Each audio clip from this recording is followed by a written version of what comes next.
With some cricket, shall we? West Indies ended their three-match T20 international series against Afghanistan with a 15-run victory in the final match, but it was the home team who left with the bigger prize, claiming the series 2-1 just weeks out from the men's T20 World Cup.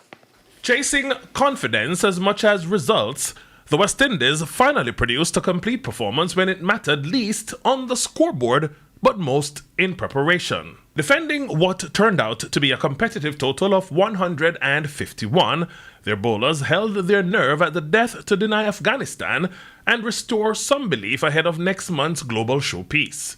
After being put into bat, the West Indies, who made 3 changes to the 11 from the last game, posted a solid total built around intent rather than dominance.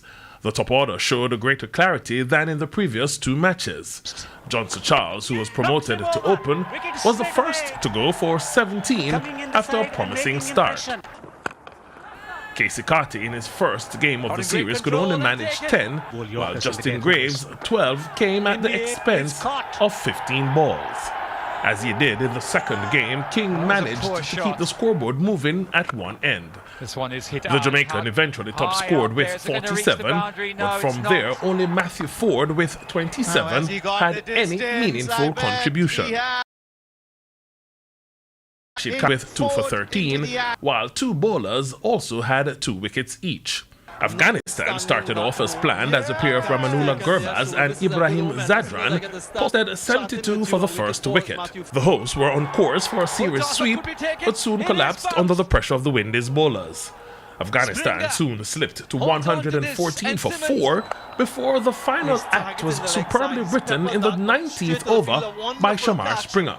The Barbadian first removed Gurbaz for a top score of 71, but also got rid of Rashid Khan before cleaning up Shahidullah to become only the 3rd West Indian to get a hat-trick in T20 internationals. Springer ended with 4 for 20 as Afghanistan ended at 136 for 8.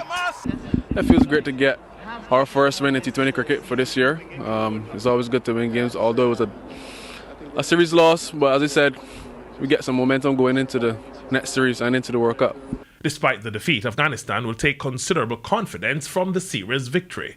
For the West Indies, the result was a reminder of both potential and inconsistency. The Caribbean men will now look towards a 3-match series away to South Africa starting on Tuesday. Garfield Jones reporting for TVJ Sports.